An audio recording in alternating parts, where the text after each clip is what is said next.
Welcome to This Day in His Story, created by American Heritage Worldwide. A reminder that every day holds something new to learn. Did you know that it took Edward Hibbard Johnson 3 years to discover a way to handwire 80 walnut-sized red, white, and blue electric light bulbs around his Christmas tree to display the first string of electric lights as his tree turned on a small pine box in the window of his home in Murray Hill, New York City? Gaze into warm family settings and bright department store windows to see how electricity inspired a nation and replaced the hazards of candlelit trees. So you look around in December, right, and you see these incredible sparkling LED lights on every house. Oh, yeah. Some are synchronized to music, even. Exactly. And you just think, tradition, so easy. But the whole history of lighting a Christmas tree is, well, it's one of the most unexpected and, frankly, most dangerous stories we could possibly dive into. It's so true. For a very long time, it was a literal time bomb sitting right in your parlor. And I think that's our mission for this deep dive, really, to trace that transformation. I mean, how did we get from these incredibly flammable fire hazards, actual candles, to the safe, shimmering displays we just plug in today? And our sources lay out this incredible timeline. We're going to hit the innovators, the breakthroughs. But before we even get to the first electric switch, you have to appreciate what came before. You really do. Because the whole tradition started with, well, the urban rich. And for them, a Christmas tree was this beautiful but very high-maintenance thing. A luxury item that had to be watched constantly. The sources are clear on this. The trees were only brought inside for a few days before Christmas. And you could never, ever leave them unattended. Which brings us to a detail from the sources it brings the fear to life for me. The bucket of water. The bucket of water. Right next to the presents, under the tree, was a full bucket of water, ready to go. That's your context. Your festive holiday tradition required a preemptive fire defense system. It really makes you think about how much they valued the tradition, doesn't it? They knew it was risky, but they did it anyway. Which takes us right to what we can call the candle problem. Yes, because it wasn't just the open flame, it was the mechanics of it. How do you even get a candle to stay on a tree branch? It was a puzzle and a really unstable one. People would try anything. They'd melt wax onto the branches just to get a candle to stick. Or, I saw this in the source material, they'd pierce the bottom of the candle with needles and try to tie them on. It's so makeshift, so inherently dangerous. And, the market tried to respond. In 1878, you get this guy, Arts, who invents a little metal spring clip to hold the candle. A bit of an improvement, I guess. A bit, yeah. But it didn't solve the core issue, which is you still have fire right next to very dry pine needles. And this is where it becomes an institutional risk, not just a personal one. The danger was so high that by 1908, and this is a key detail, some insurance companies just flat out refused to cover fires started by Christmas tree candles. The liability was just too high. They wouldn't touch it. And that, right there, sets the stage perfectly for Thomas Edison. Exactly. While everyone is struggling with wax and needles, Edison is, fundamentally changing our relationship with light itself. His role is foundational. Yeah. But before the Christmas tree lights, there's the light bulb itself. A huge technological marvel. He famously demonstrated it to his wealthy investors on New Year's Eve, 1879. But the moment that really connects to our story happens a year later. Right, in 1880. And this is where Edison gives the public this breathtaking preview of what electric holiday light could be. But not on a tree. No, not on a tree. He strung lights all around the outside of his Menlo Park laboratory. It was a massive spectacle. It was designed for travelers, which I love. People on the railroad just passing by, they got the very first glimpse of electric Christmas lights. Yeah, the investors arriving at the train station on December 20th, 1880, they walked to the lab down a path lit by this double row of electric lights. And we have a description from the New York Times. We do. They called them incandescent horseshoes. Which is such a great name. And they said the lights gave out a yellow light which shone steadily. That's the key word, isn't it? Steadily. Not flickering, not dripping wax, just a steady, non-flammable glow. It suggested safety, permanence. Edison proved the tech was viable for a spectacle.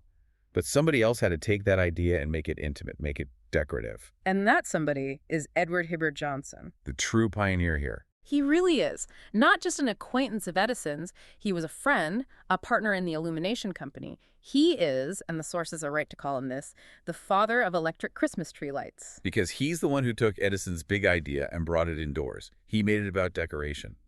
On December 22, 1882, he unveils the first ever electric Christmas tree in his home in New York City. And you have to understand the work involved. This wasn't a kit from a store. He personally, by hand, wired 80 walnut-sized light bulbs. 80 of them, and he had them specially made in red, white, and blue. And then carefully wound them all around the tree. But the real showstopper, the thing that made it a public spectacle, was the movement. He didn't just light it up, he put it in his window for everyone to see, and he rigged it to revolve. That's the genius of it. The tree was turning about 6 times a minute on this little pine box powered by an electric motor. It wasn't just light, it was a kinetic sculpture. And the newspaper description from the time, it's just fantastic. It said the result was a continuous twinkling of dancing colors, red, white, and blue, all evening. It must have looked like pure magic.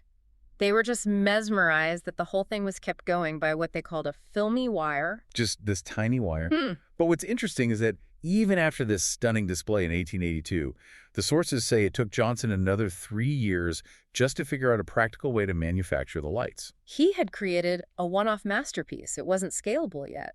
But he kept innovating. We can see it in the papers. 2 years later, there's another report about his tree. And he'd leveled up. This time, it wasn't 80 bulbs, it was 120, all different colors. And it wasn't just spinning anymore. No, the sophistication had jumped again. The lights were turning off and on at regular intervals as the tree turned. Cycling through colors. Yeah, it would be pure white, then red and white, then maybe yellow and white. It was basically an automated light show in his living room in 1884. So, okay, the technology is there by the mid-1880s. It's safer, it's more beautiful. So here's the puzzle. Why did it take almost 40 more years for electric lights to become, a common family tradition? That's the classic story of innovation versus infrastructure, isn't it? It really is. I mean, people in Manhattan, they knew about electric light, but what they knew was like the harsh, intense arc lighting in the shopping districts. Right, like stadium lighting. Not cozy. Exactly. Johnson's little lights were refined, but the public needed time to trust this powerful new force inside their actual homes.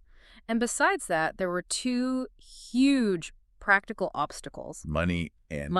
The first was just the cost of wiring your house for electricity in the first place. That was extremely expensive. And then there was the cost of the lights themselves. Which was astronomical. We have a stunning detail on this from 1903.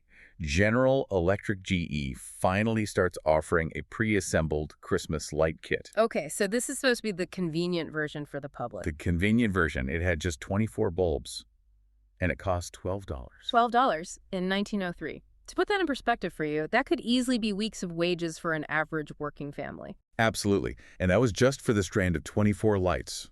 Get this. It didn't include the cost of the electrician. That you had to hire. You had to hire an electrician to come and install this thing. So if you weren't incredibly wealthy, a candle was a fire hazard, but you already had candles. This was a symbol of major economic status. Completely inaccessible. So the candle problem it was kept going for decades. The cost barrier was immense, and the cultural hurdle of trusting electricity was, well, it was significant. So the industry needed a push. It needed a big cultural endorsement, and it needed someone to solve the price problem. And that's exactly what happened. The cultural endorsement came in 1895. From the White House. From the White House. President Grover Cleveland decides to illuminate the family Christmas tree with hundreds of multicolored electric bulbs. I mean, that's huge social power. When the White House does something, it suddenly seems safe, aspirational, trustworthy. It definitely helped shift public opinion. But even after that, you still had GE in 1903 with their $12 luxury kits. The real breakthrough, the thing that brought lights to the masses. It didn't come from a big corporation.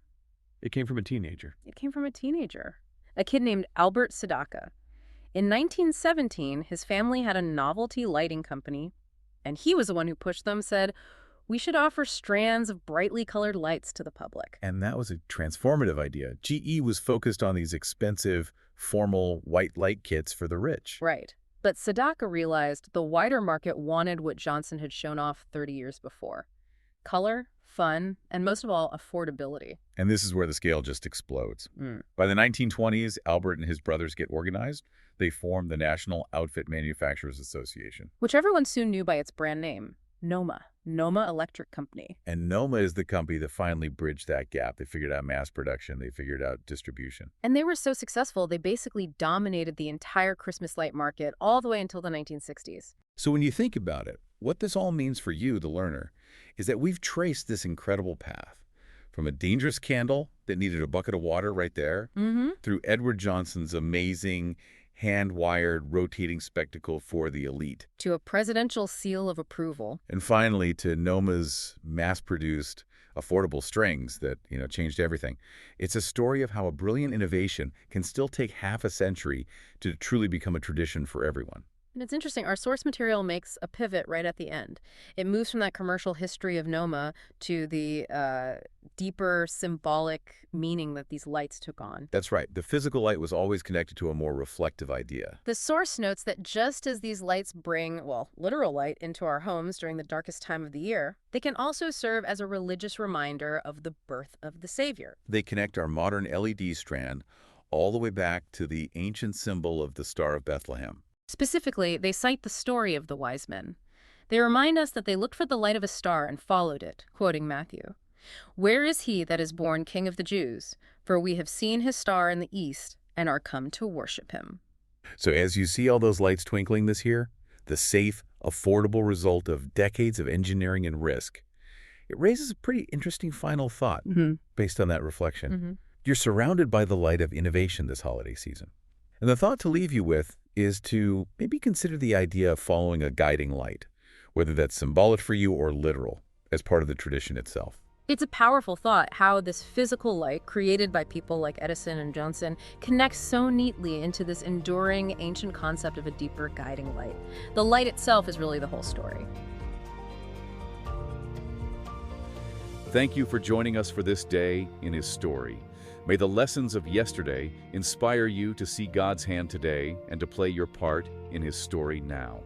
For more faith-based learning, visit ahsworldwide.org, the home school for faith and family.